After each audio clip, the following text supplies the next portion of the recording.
Global skill development mission में आपका स्वागत है। इस सेशन में हमने देखा था किस प्रकार हमने हैविंग और ग्रुप बाय का प्रयोग किया था। इस सेशन में हम बात करने वाले हैं एक डिफरेंट टॉपिक, एक डिफरेंट एस्पेक्ट से, जिसमें हम अपनी फील्ड्स को एक पर्टिकुलर नाम दे सकते हैं, उसका एक अलग नाम रख सकते हैं। इसको मैं एग्जांपल के साथ आपको बताना चाहूँगा। जैसे नीचे यदि आप देखें तो हमारे पास यहाँ पे एज का प्रयोग किया गया है। तो select dealer name as dealer, product name as items, total sale as sale. तो अब यदि आप यहाँ बाद वाले कैरेक्टर्स की तरफ देखें, जो मैंने यहाँ कैपिटल दिखाए हैं वे सभी मैंने नाम रखे हैं, और एक्चुअल कॉलम्स के नाम जो पहले वाले कैरेक्टर्स हैं वो हैं।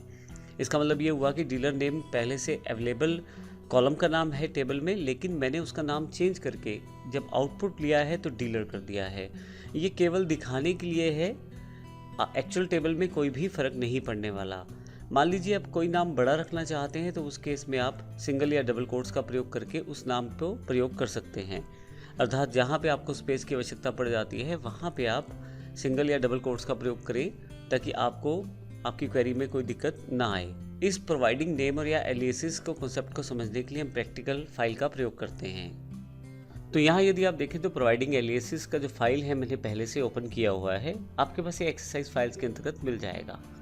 ये टेबल मैं पहले से ही बना चुका हूँ, सेल टेबल। अगर मैं आपको यहाँ दिखाऊँ तो सेल पे यदि मैं क्लिक करूँ तो मेरे पास वो सेल टेबल पहले से अवेलेबल है। अब मुझे केवल क्वेरीज को एग्जीक्यूट करना है जो हमारे पास एलियासेस से या नेम चेंज करने से रिलेटेड है। मैं कॉपी कर लेता हूँ इनको और इसको मिनिमाइज कर लेता हूँ। यहाँ से एसक्यूएल ओपन कर लेता हूँ और यहाँ पे कंट्रोल वी करके पेस्ट कर देता हूँ। अब पहली क्वेरी में मैं नाम चेंज करना चाहता हूँ डीलर नेम वाले कॉलम का। यदि आप ध्यान दें तो यहाँ डीलर नेम का एक कॉलम है, इसका नाम चेंज करके मैं डीलर रखना चाहता हूँ। इसी तरह से दूसरा जो कॉलम नेम है, प्रोडक्ट नेम है, उसको मैं आइटम्स करना चाहता हूँ। अब देखिए यहाँ प्रोडक्ट नेम का जो कॉलम है उसको मैं आइटम का नाम देना चाहता हूँ, तो वो मैंने रख दिया है। तीसरा टोटल सेल है जो कॉलम का नाम, उसको मैं सेल करना चाहता हूँ, वो भी मैंने यहाँ पे टोटल सेल के कॉलम को यहाँ सेल करने की कोशिश की है। इसी तरह से अगर आपके पास स्पेस देना हो आपको नाम के बीच में, यानी कि नाम बड़ा रखना हो, तो ऐसे केस में सिंगल या डबल कोट्स का प्रयोग आप अवश्य करें, जो मैंने यहाँ पे किया है। मैंने दूसरी क्वेरी में डीलर नेम को कॉन्टैक्ट पर्सन और टोटल सेल को कंप्लीट ऑर्डर का नाम दिया है। अगर मैं गो करूँ यहाँ पे तो आप ध्यान देंगे कि यहाँ पे फील्ड का नाम जो है चेंज हो गया है। अब एग्जैक्टली डीलर नेम की जगह डीलर आया है, प्रोडक्ट नेम की जगह आइटम्स प्रिंट हुआ है वहाँ पे, और टोटल सेल की जगह सेल आया है।